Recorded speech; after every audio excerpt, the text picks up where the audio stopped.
প্রাণ ভিক্ষা বিষয়ে সময় চেয়েছেন কামারুজ্জামান। ডিসিসি নির্বাচন প্রতীক পেলেন উত্তর দক্ষিণের মেয়র প্রার্থীরা। মংলা সমুদ্র বন্দর উন্নয়নে সংশ্লিষ্ট সবাইকে আন্তরিক হওয়ার আহ্বান। আফগানিস্তানে বন্দুকধারীদের হামলায় নিহত 10, আহত 65। আইপিএল এর রুদ্ধশ্বাস ম্যাচে 1 রানে জয় তুলে নেয় মহেন্দ্র সিং ধোনির দল। আসসালামু আলাইকুম, শুনছিলেন প্রধান শিরোনাম। মিলেনিয়াম সংবাদের সঙ্গে আছে আমি ফৌজিয়া দেওয়ান। দর্শক, এবারে বিস্তারিত। মৃত্যুদণ্ড সাজাপ্রাপ্ত জামায়াত নেতা কামারুজ্জামান রাষ্ট্রপতির কাছে প্রাণ ভিক্ষা চাইবেন কিনা সে সিদ্ধান্ত নেবার জন্য সময় চেয়েছেন বলে জানিয়েছেন তার আইনজীবী অ্যাডভোকেট শিশির মনির। বৃহস্পতিবার সকালে কারাগারে কামারুজ্জামানের সাথে দেখা করে তার আইনজীবীরা সাংবাদিকদের একথা জানান। সকাল 11:15টার দিকে কামারুজ্জামানের সঙ্গে দেখা করতে তার 5 আইনজীবী কারাগারে যান। প্রায় ঘণ্টাখানেক কামারুজ্জামানের সাথে কথা বলে আইনজীবীরা বেরিয়ে এসে জানান তিনি প্রাণ ভিক্ষার বিষয়ে সময় চেয়েছেন। এর আগে আলবদর এ নেতার রিভিউয়ের রায়ের কপি গতকাল কারাগারে পৌঁছানোর পর তাকে পড়ে শোনানো হয়। এরই পরেই তিনি প্রাণ ভিক্ষার বিষয়ে সিদ্ধান্ত নিতে আইনজীবীদের সঙ্গে সাক্ষাৎ করতে চান। এ সময় অ্যাডভোকেট শিশির মনির বলেন, জেল কর্তৃপক্ষ গতকালকে মহামান্য আপিল বিভাগের রায়ের পূর্ণাঙ্গ কপি তাকে পড়ে শুনিয়েছেন। এই বিষয়ে জনাব কামরুজ্জামান এই রায়ের বিষয়ে আমাদের সঙ্গে পরামর্শ করেছেন এবং বিভিন্ন বিষয়ে জানতে চেয়েছেন এবং এই রায়ের যে সমস্ত বিষয় ডিসকাস হয়েছে সেই বিষয়গুলো আমাদের ক্লারিফিকেশন উনি নিতে চেয়েছেন। আমরা আমাদের সাধ্যমতো আইনজীবী হিসেবে আমাদের সাধ্যমতো সমস্ত ক্লারিফিকেশন তাকে দেওয়ার চেষ্টা করেছি। উনি আমাদেরকে বলেছেন এর পরবর্তী পদক্ষেপ সম্পর্কে উনি নিজে চিন্তা করবেন, উনি ভাববেন এবং ভেবেচিন্তে পরবর্তী সিদ্ধান্ত উনি গ্রহণ করবেন। মানবতা বিরোধী অপরাধে ফাঁসির দণ্ডপ্রাপ্ত জামায়াত নেতা কামারুজ্জামানের রাষ্ট্রপতির কাছে প্রাণ ভিক্ষা বিষয়ে জানতে 2 ম্যাজিস্ট্রেট আজ কারাগারে যান। তবে গণমাধ্যমের সঙ্গে কোনো কথা বলেননি তারা। নারায়ণগঞ্জের 7 খুনের মামলার তদন্ত কর্মকর্তাকে প্রত্যাহারের দাবি জানিয়েছেন নিহত কাউন্সিলর নজরুল ইসলামের পরিবার। একই সঙ্গে অন্য কোনো কর্মকর্তাকে নিয়ে পুনঃ তদন্ত করারও দাবি জানানো হয়। বৃহস্পতিবার বিকেলে সিদ্ধিরগঞ্জের মৌচাকে বুকস গার্ডেনের বাড়িতে সংবাদ সম্মেলনে তারা এই দাবি জানান। এ সময় বক্তব্য দেন নিহত নজরুল ইসলামের স্ত্রী সেলিনা ইসলাম বিউটি ও শ্বশুর শহীদুল ইসলাম ওরফে শহীদ চেয়ারম্যান সহ নিহত 7 জনের স্বজনরা।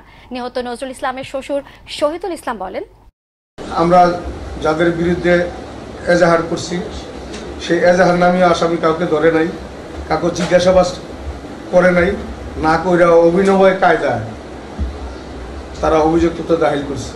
নূর হোসেনের সাথে যারা এজাহারভুক্ত আসামি, একটা আসামিরও কিন্তু রিমান্ডে নেওয়া হয় নাই, ধরা হয় নাই। অনেক আসামি দেশেই ছিল, জিজ্ঞাসাবাদ করা হয় নাই। তাইলে কোন তদন্তে ওদের নাম বাতিল হইল? ঢাকা উত্তর সিটি কর্পোরেশনের মেয়র পদে আনিসুল হক টেবিল খড়ি প্রতীক, তাবিদ আওয়াল পেয়েছেন বাস প্রতীক। ঢাকা দক্ষিণের সিটি কর্পোরেশন নির্বাচনে মেয়র প্রার্থী সাইদ খোকন পেয়েছেন ইলিশ মাছ প্রতীক। মির্জা আব্বাস পেয়েছেন মগ প্রতীক। শুক্রবার সকাল 9টা থেকে ঢাকা ও উত্তর দক্ষিণ সিটি কর্পোরেশনের প্রতীক বরাদ্দ শুরু হয়েছে। এছাড়াও উত্তরের সিটি কর্পোরেশনের মেয়র পদে জাসাদ সমর্থিত প্রার্থী নাদের চৌধুরী পেয়েছেন ময়ূর প্রতীক। বিএনএফ সমর্থিত প্রার্থী AYM কামরুল ইসলাম পেয়েছেন ক্রিকেট ব্যাট। জাতীয় পার্টি সমর্থিত প্রার্থী বাহাউদ্দিন বাবুল পেয়েছেন চরকা প্রতীক। বামপন্থী নেতা জুনাইদ সাকি পেয়েছেন টেলিস্কোপ প্রতীক। দক্ষিণে মেয়র পদে শহীদুল ইসলাম পেয়েছেন বাস প্রতীক। AFM আকরাম পেয়েছেন ক্রিকেট ব্যাট প্রতীক। এবছর 3টি পদের প্রার্থীদের জন্য 34টি প্রতীক সংরক্ষণ করা হলেও প্রার্থী বেশি হয় নতুন প্রতীক সংযুক্ত হচ্ছে। এজন্য প্রাথমিকভাবে 30টি প্রতীক বাছাই করেছেন নির্বাচন কমিশনের সংশ্লিষ্ট শাখার কর্মকর্তারা। মেয়র পদের জন্য 12টি প্রতীক, সংরক্ষিত নারী কাউন্সিলর পদের জন্য 10টি, সাধারণ কাউন্সিলর পদের জন্য 12টি প্রতীক পৃথক করে প্রজ্ঞাপন জারি করে নির্বাচন কমিশন। প্রার্থী বেশি হওয়ায় নির্বাচন পরিচালনা বিধি অনুযায়ী নতুন প্রতীক যোগ হচ্ছে। ঢাকা উত্তরের সিটি কর্পোরেশন নির্বাচনে মেয়র পদের জন্য 19 জন এবং ঢাকা দক্ষিণের জন্য 24 জনের মনোনয়নপত্র বৈধ হয়েছে। চট্টগ্রাম সিটি কর্পোরেশন নির্বাচনে নাসির পেলেন হাতি এবং মঞ্জু পেলেন কমলালেবু। ডিসিসি নির্বাচনের মনোনয়নপত্র প্রত্যাহারের দিনে 2 সিটিতে মনোনয়নপত্র প্রত্যাহার করেছেন 7 জন মেয়র প্রার্থী। এর মধ্যে দক্ষিণে বিএনপি নেতা আব্দুল সালাম সহ 4 জন এবং উত্তরে সারা বেগম কবরী, ববি হাজ্জাজ সহ 3 জন মেয়র প্রার্থী তাদের মনোনয়ন তুলে নেন। তফসিল অনুযায়ী বৈধ প্রার্থীদের মনোনয়নপত্র প্রত্যাহারের দিন ধার্য করা হয় 9 এপ্রিল। বৃহস্পতিবার সকালে দক্ষিণের রিটার্নিং কর্মকর্তার কার্যালয় প্রার্থিতা প্রত্যাহারের চাপ না থাকলেও দুপুরের পর থেকে বেশ কয়েকজন কাউন্সিলর প্রার্থী প্রত্যাহার করে নেন তাদের মনোনয়নপত্র। আর বৈধ মেয়র প্রার্থীদের মধ্য থেকে মনোনয়নপত্র প্রত্যাহার করে নেন বিএনপি নেতা আব্দুস সালাম সহ 4 জন। মূলত দক্ষিণে বিএনপির পক্ষ থেকে মির্জা আব্বাসকে মেয়র প্রার্থী হিসেবে সমর্থন দেয় আব্দুস সালাম মনোনয়নপত্র প্রত্যাহার করে নেন। প্রত্যাহারের মূল কারণ দেশনেত্রী বেগম খালেদার নির্দেশে আমরা নমিনেশন সংগ্রহ করেছিলাম, তার নির্দেশ মোতাবেকই আমরা আজকে প্রত্যাহার করছি। তবে বিএনপির আরেক নেতা আসাদুজ্জামান খান রিপন মনোনয়নপত্র প্রত্যাহার করেননি। আর উত্তরে 16 জন মেয়র প্রার্থীর মধ্যে মনোনয়নপত্র প্রত্যাহার করেছেন 3 জন। এর মধ্যে আওয়ামী লীগের সাবেক সাংসদ সারা বেগম কবরী এবং জাতীয় পার্টির চেয়ারম্যান হোসেন মোহাম্মদ এরশাদের সাবেক উপদেষ্টা ববি হাজ্জাজ মনোনয়নপত্র প্রত্যাহার করে নেন। দলের নির্দেশনাকে আমি সম্মান জানিয়েছি, কারণ একটা রাজনীতি করতে গেলে সেখানে একটা ডিসিপ্লিনের প্রয়োজন হয়। আমি তো আওয়ামী লীগেরই লোক, আনিসুল হক সাহেব তো আওয়ামী লীগের লোক না, কিন্তু উনি যখন আমরা আওয়ামী লীগ থেকে দাঁড়িয়েছি উনি কি আমাকে জিজ্ঞেস করেছেন? হ্যাঁ, উনি যদি আমাকে বলেন যে আপনি আমাকে সাহায্য করবেন, আমি ওনাকে সাহায্য করতে কোনো অসুবিধা বোধ করি না, কারণ অনেক বড় মাপের মানুষ, অনেক বড় মনের মানুষই কিন্তু এই ধরনের কাজ পারে। আমি তো ওইভাবে বড় হই নাই, আমি বড় হয়েছে অনেক বড় মানসিকতা নিয়ে। রিটার্নিং কর্মকর্তারা জানিয়েছেন আইন অনুযায়ী এরপর আর প্রার্থিতা প্রত্যাহারের কোনো সুযোগ নেই। মংলা সমুদ্র বন্দরের উন্নয়নকে ত্বরান্বিত করতে সংশ্লিষ্ট সবাইকে আরও বেশি আন্তরিক হওয়ার আহ্বান জানিয়েছেন নৌ পরিবহন মন্ত্রী শাহজাহান খান। বৃহস্পতিবার বিকেলে মংলা বন্দর উপদেষ্টা কমিটির 10ম বৈঠকে তিনি আহ্বান জানান। এ সময় মন্ত্রী বলেন, যেসব নদ নদী নাব্যতা হারিয়েছে সেই সব নদীকে আবারও স্বাভাবিক অবস্থায় ফেরাতে ড্রেজিং সহ দখলমুক্ত করার কাজ চলছে। এজন্য নিজস্ব ড্রেজার সহ আধুনিক যন্ত্রপাতি কেনা হয়েছে বলেও জানান তিনি। অভিবাসী কর্মীদের জন্য মেশিন রিডেবল পাসপোর্ট MRP প্রকল্পের মেয়াদ প্রয়োজনে বাড়ানো হবে বলে জানিয়েছেন প্রবাসী কল্যাণ ও বৈদেশিক কর্মসংস্থান মন্ত্রী খন্দকার মোশাররফ হোসেন। বৃহস্পতিবার দুপুরে প্রবাসী কল্যাণ ভবনে অভিবাসী কর্মীদের MRP প্রদান সংক্রান্ত উপদেষ্টা কমিটির বৈঠক শেষে সাংবাদিকদের তিনি একথা জানান। এ সময় তিনি বলেন, নভেম্বর মাসের 24 তারিখের মধ্যে আমাদের 92 লক্ষ লোক 160টা দেশে কর্মরত আছেন, তাদের সবাই হাতে MRP পৌঁছে দিতে হবে। যদি MRP তারা না পায়, যাদের হাতে MRP থাকবে না তারা অবৈধ হিসেবে গণ্য হবে। ডিজিটাল বাংলাদেশ গড়ে তুলতে শিক্ষা ও প্রযুক্তির কোনো বিকল্প নেই বলে মন্তব্য করেছেন তথ্য ও যোগাযোগ প্রতিমন্ত্রী জুনায়েদ আহমেদ পলক। এ সময় শিক্ষা ও তথ্য প্রযুক্তিতে দক্ষ জনশক্তি গড়ে তুলতে হবে বলেও জানান তিনি।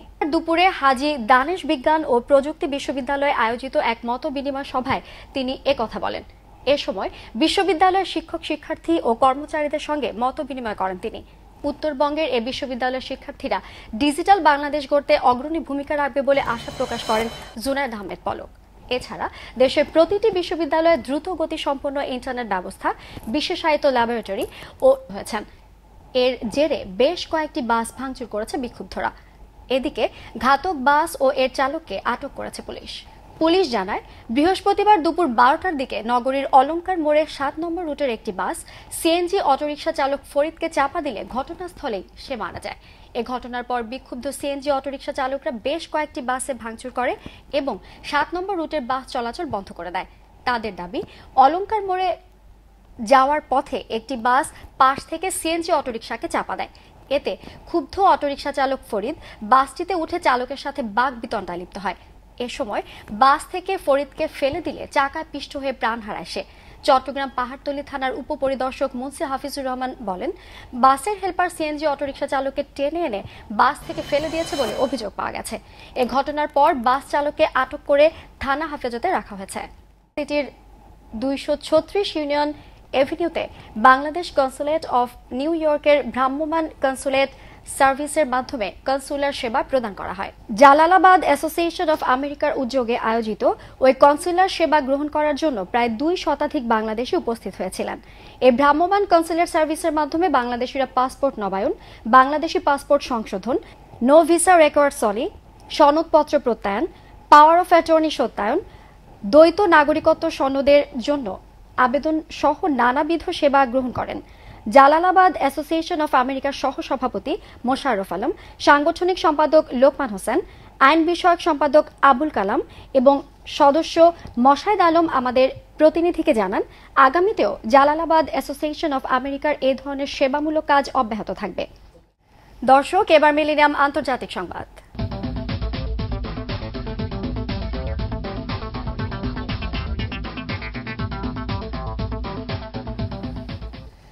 আফগানিস্তানের উত্তরাঞ্চলীয় শহর মাজারি শরীফে অ্যাটর্নি জেনারেলের কার্যালয়ে অজ্ঞাত বন্দুকধারীদের হামলায় 10 জন নিহত ও অন্তত 65 জন আহত হয়েছে। আফগান পুলিশ ও প্রত্যক্ষদর্শীরা জানায়, বৃহস্পতিবার বিকেলে কয়েকজন বন্দুকধারী হঠাৎ অ্যাটর্নি জেনারেলের কার্যালয়ে হামলা চালায়। প্রায় 5 ঘন্টা বন্দুকযুদ্ধের পর নিরাপত্তা বাহিনী পরিস্থিতি নিয়ন্ত্রণে আনে। হামলাকারীরা নিহত হয়েছে কিনা তা জানা যায়নি। অ্যাটর্নি জেনারেল অক্ষত রয়েছেন বলে নিশ্চিত করেছে দেশটির নিরাপত্তা কর্মকর্তারা। এখনো পর্যন্ত হামলার দায় কেউ স্বীকার না করলেও পুলিশের ধারণা জঙ্গি সংগঠন তালেবান এ হামলার জন্য দায়ী। দর্শক, এবার মিলিনাম খেলার সংবাদ।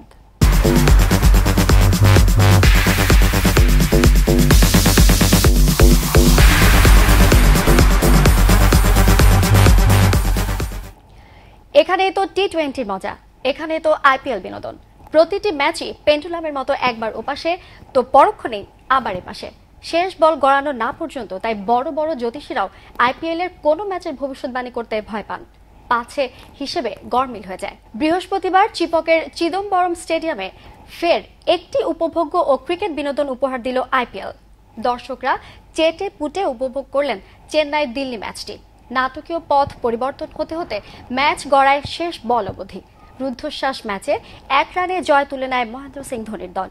দিল্লিকে জিততে হলে শেষ বলে 6 রান করতে হবে। সেই পরিস্থিতি থেকে ম্যাচের ফলাফল দাঁড়ায় এরকম। প্রথমে ব্যাট করতে নেমে নির্ধারিত 20 ওভারে 7 উইকেট হারিয়ে 150 রান তোলে চেন্নাই সুপার কিংস। জবাবে ব্যাট করতে নেমে জয়ের লক্ষ্যের থেকে মাত্র 2 রান পিছনে থেমে যায় দিল্লি ডেয়ারডেভিলস। আর প্রথম ম্যাচে জয় তুলে নিয়ে শুভ সূচনা ধোনি বাহিনীর। এদিন টস জিতে চেন্নাইকে ব্যাটে পাঠান দিল্লি অধিনায়ক জেপি ডোমেনে। ওপেনার ডোয়েন স্মিথ 34 রান করলেও ব্যাট হাতে ব্যর্থ আকর্ষণের কেন্দ্র থাকা ব্র্যান্ডন ম্যাকুলাম 4। 3 নম্বরে নেমে ব্যর্থ সদ্য বিবাহিত সুরেশ রায়নাও 4। প্রাথমিক ধাক্কা সামলে ঝড়ো 32 রানের একটি ইনিংস খেলে চেন্নাইকে লড়াইয়ে ফেরান ডুপ্লাসেস। রবীন্দ্র জাদেজা 17 এবং শেষের দিকে নেমে ধোনি গুরুত্বপূর্ণ 30 রান তুলে দলকে লড়াইয়ের জায়গায় পৌঁছে দেন। দিল্লির হয়ে বল হাতে 3 উইকেট নেন নাথান লিল। লক্ষ্যমাত্রা তাড়া করতে নেমে শুরুটা ভালো হয়নি ডেয়ার ডেভিলসদেরও। 2 ওপেনার চিদম্বরম গৌতম ও মৈনাক আগরওয়াল দ্রুত ফিরে যান। তবে আলবি মর্কেল একা কুম্ভ হয়ে লড়াই চালিয়ে যান। উইকেটের একদিক ধরে রাখার পাশাপাশি স্কোরবোর্ডে রানও সচল রাখেন মর্কেল। তাকে কিছুটা সাহায্য করেন কেদার যাদব। বাকিরা আর কেউ দাঁড়াতে পারেননি। আকর্ষণের অন্যতম কেন্দ্রবিন্দুতে থাকা যুবরাজ সিং নিজেকে মেলে ধরতে পারলেন না। ব্যক্তিগত 9 রানে আউট হয়ে যান যুবি। সংবাদ শেষ করার আগে শিরোনামগুলো আরো একবার। প্রাণ ভিক্ষা বিষয়ে সময় চেয়েছেন কামারুজ্জামান। ডিসিসি নির্বাচন প্রতীক পেলেন উত্তর দক্ষিণের মেয়র প্রার্থীরা। মংলা সমুদ্র বন্দর উন্নয়নে সংশ্লিষ্ট সবাইকে আন্তরিক হওয়ার আহ্বান। আফগানিস্তানে বন্দুকধারীদের হামলায় নিহত 10, আহত 65। আইপিএল এর রুদ্ধশ্বাস ম্যাচে 1 রানে জয় তুলে নেয় মহেন্দ্র সিং ধোনির দল। দর্শক, এই ছিল মিলেনিয়াম সংবাদে। যে কোনো খবর পেতে লগ ইন করুন millenniumtv.net। সঙ্গেই থাকুন মিলেনিয়ামের। আল্লাহ হাফেজ।